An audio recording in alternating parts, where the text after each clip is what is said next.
locking, and boom, you're in. Hello, welcome to a new Doctor Who discussion video, Monsters and Villains. Now this time it is episode 4, and in this video I'm going to be talking about one of my personal favourite alien races of warriors, the Sontarans. Now the Sontarans have appeared in 4 classic Doctor Who stories from 1973 in seasons 11, 12, 15 and of course season 22, and then of course they have appeared in Modern Who in series 4, 5, 6, 7 and of course 8. And of course the Sontarans are reappearing in series 11. In series 13, the Sontarans are reappearing in the series of Doctor Who that's being filmed just at this moment. I think they finished filming the Sontaran episodes. So, sit there with your sonic screwdrivers, your jelly babies, and I will dive straight into the Sontarans. There we go. So, the Sontarans basically first appeared in Doctor Who from the 15th of December to the 5th of January 1973 to 1974. In the very first story to feature Elizabeth Sladen as Sarah Jane Smith. So, the very first Sontaran we basically come across is Commander Lynx. So I'm going to get Commander Lynx and I'm going to put him just there so you can actually see him. So Commander Lynx accidentally crash landed in the middle times of Earth, where we literally got guns, like not guns, where we literally like in a castle. You got soldiers, and one of them is called I can't remember the name. I ain't watched this in a while.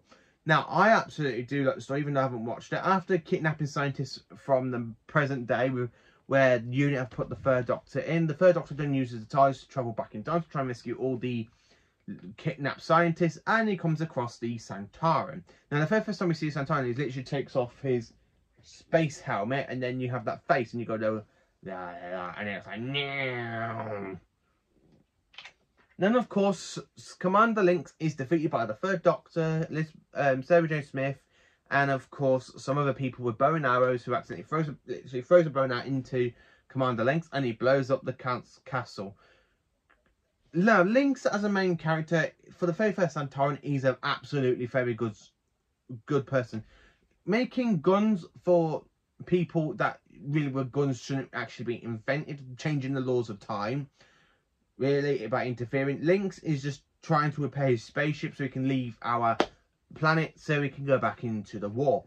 Now, unfortunately, as I said, he is killed, and he is defeated by the Third Doctor, which is a really good, interesting story. If you haven't seen the Time Warrior, I do suggest to go and watch it for that. So the next time we actually see a Sontaran is in the season after, broadcast from the 24th of February to the 1st of March 1975 in season 12, which I've got here, which is called the Sontaran Experiment, and of course in here. So in this Sontaran, in this story, we have come across this little buddy of the Sontaran named Staya. There we are. So after the previous story where the Doctor travels down from Nether Beacon to try and repair the transmat system, he finds that there are some humans on there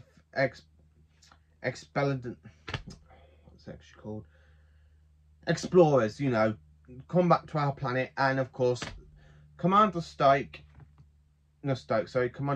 is there basically experimenting on them, torturing them, making sure what kind of person they are in their bodies. He's got one chained, he's had one with no food or water, he's had one terrorized to death.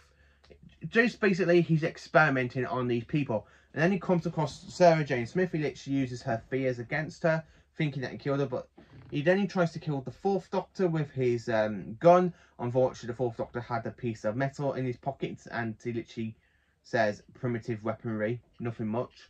And he's defeated then by the Fourth Doctor by having him weakened. The Fourth Doctor gives his sonic screwdriver to Harry, who takes out Lynx's, Staya's, device to help him keep his strength up. And then he is then defeated by the Fourth Doctor, Harry and Sarah Jane, and then he blows himself up in his spaceship, and then the Fourth Doctor contacts the Sontaran High Command, and he tells them that everything they were planning has failed. So Staya is dead again, and Sontaran is defeated by the Fourth Doctor. So much can happen, and so on. So the next time we basically see the Sontarans is in episodes 5 and 6 of The Invasion, broadcast in season 15.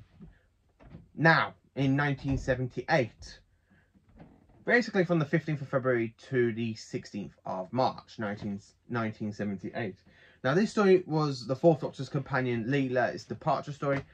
The Fourth Doctor, after defeating the Vardans on Gallifrey with helping, like, tricking them with the High Council of the Time Lords and everything, the Doctor accidentally forgets to switch on the barrier that defends the whole planet, and the Sontarans invade, and it includes a very, very good chase scene with the Sontarans chasing after the Doctor and the rest of the Time Lords in the TARDIS, which gives the Doctor, because the Doctor is claiming the presidency of the High Council of the Time Lords, he then literally creates a weapon by using the key of Rassilon, and he literally kills all the Sontarans, and he gets his mind wiped.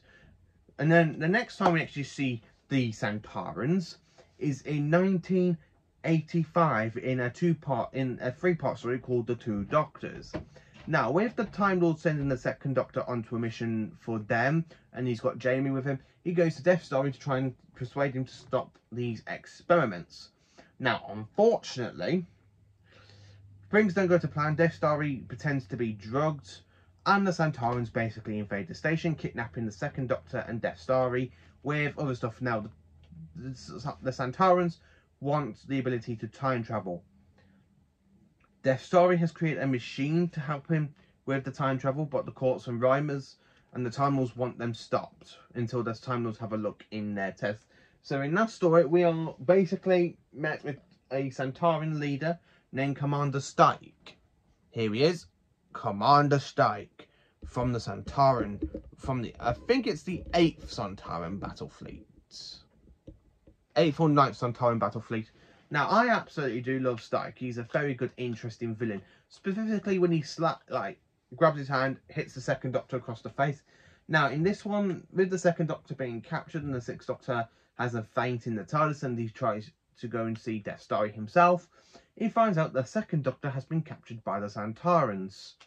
Yikes. And now the 6th Doctor, Jamie and Perry have to go back in time to Earth to try and save his second persona.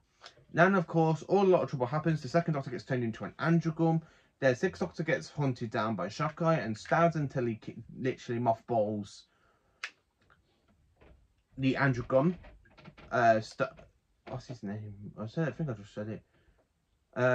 You got Death Starry, you got the woman androgum, you got the male androgum who wants to eat a human, and he's literally planning on eating Jamie and Perry.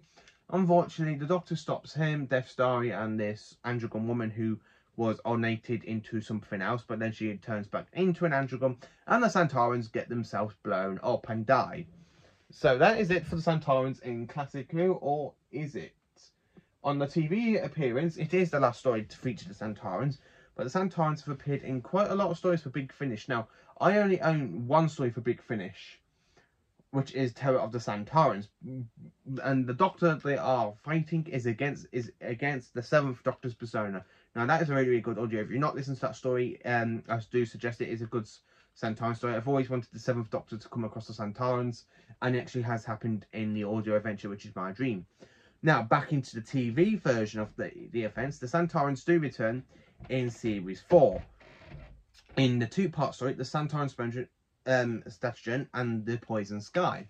Now, this one, the Sontarans have created a car device that helps them with directions, a bit like TomTom, but this top one is called Atmos. So, with the Atmos giving basically our planet clone feed, the 10th Doctor,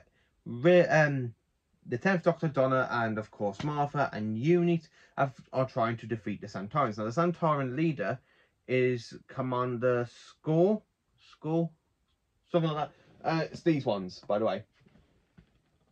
This one, I don't actually think I've got the original commander, but it's a Sontaran trooper without the helmet. This isn't war, this is sport. I absolutely do love that Sontaran in that story. Now, the Sontarans appear in modern Who. Now, for some reason, they're a lot shorter than we have ever seen them. Because they're in Classic Who, the Sontarans are really, really tall. Literally very, very tall. So when they come back into Modern Who, they have been changed into a new blue sort of armour and turned into a little bit of a midget sort of thing, which to be honest makes no sense because the Sontarans are tall. I hope they really fix that in Series 13 when they come back. So after the 10th Doctor is defeated the Sontarans and stop their plan with Atmos, the Sontarans basically don't really appear until the kind of episode 12 of Series 5 in the Big Bang, where they're part of the alliance that traps the Doctor inside the Pandorica. Now that one I will talk about when I do my review on Series 5. So the next Sontaran we see is Commander, the Pandorica gang, Faster Jenny, Strax, Commander Strax. Now, in this one, he appears in When a Good Man Goes to War. Now, I actually do love When a Good Man Goes to War. It's one of my favourite episodes. To have a Sontaran in that battle helping the Doctor is a really, really good storyline. How he's got to make it up for the death of his clone batch and to become a nurse. Strax unfortunately dies and gets brought back to life, and he goes into Earth in the Victorian times to work with can't get my words out now, with Fastra and Drenny making the Penastarsta gang in Series 7. So the next time we basically see the Sontaran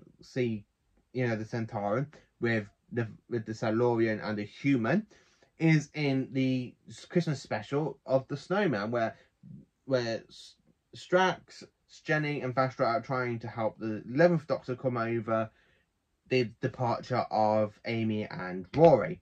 Now, in this one, they encounter a different version of Clara.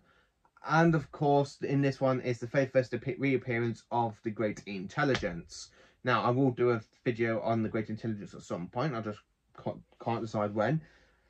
So, the Great Intelligence is a really, really fantastic enemy. After the Doctor basically gives them an idea of invading the London Underground by using the Underground map, which is basically a little reference to the Web of Fear. So my kind of theory after this story is literally, it goes to the, as I can say, it literally supposed to go from this story, then to the Abominable Snowman, and then to the Web of Fear, and then straight into the name of the Doctor. With somewhere in between these two is the Baz St. John.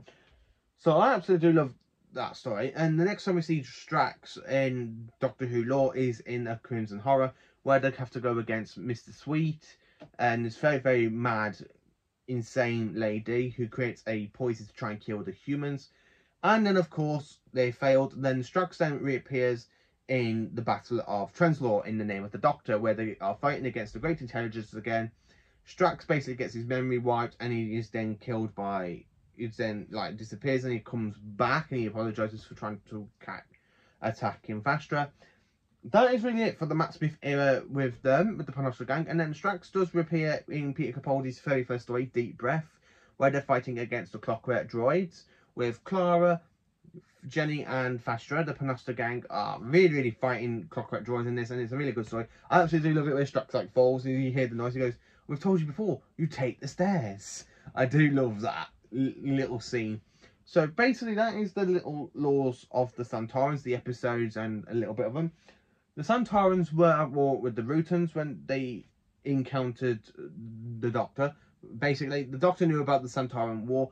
Apparently in Big Finish they've done like a story where it was the Doctor that started off the Sontaran war with the Rutans, but the Doctor has basically stayed away from the events of the war, encountering the Sontarans and only one Rutan in season 15, the same story as the Invasion of Time. The Sontarans are very, very good alien war-like creatures. So let me know in the comments, what is your favourite Sontaran episode? Which Sontarans do you prefer? Do you prefer the classic Sontarans, where they're a lot taller and more meaner, or do you prefer the modern Sontarans? Do you like Strax, who's like a little comedian? Would you like to see Strax return? Now, I would actually like to see Strax come back either in a following series, or either with Jodie or not with Jodie, because I actually do love Strax. I love the comedy that Dan Starkey brings into the role of Strax. So let me know in the comments, those favourite things I've just mentioned. And thank you for watching this video. Please do like, subscribe and share. So next up will become a series review. Now, I normally do the series review on a Tuesday, but I'm moving it on to a Sunday. So that way I can watch a whole season or series during the week and then talk about it straight away. So, stay tuned for that. And of course, another video will be out today as well. So today, there'll be not one, there'll be 3 videos. This is episode 4, which will be on the 10th Doctor, my discussion of the 10th Doctor. So thank you for watching this video. Please do like, subscribe and share to my channel, and hope you have an amazing day.